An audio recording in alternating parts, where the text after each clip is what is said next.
سروایور داره بازی میکنه یا میبینی که ویلیجرت زامبی شده، کاری نداره اینجا میتونی اوکیش کنی. بعد از اینکه خوشونات آکورد کردی میای اینجا تو پرزنتیبل و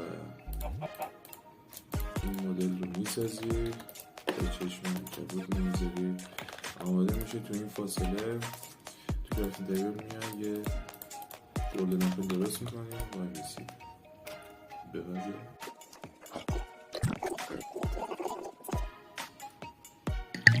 لازم از میداریم شد دیگه دونه میزنی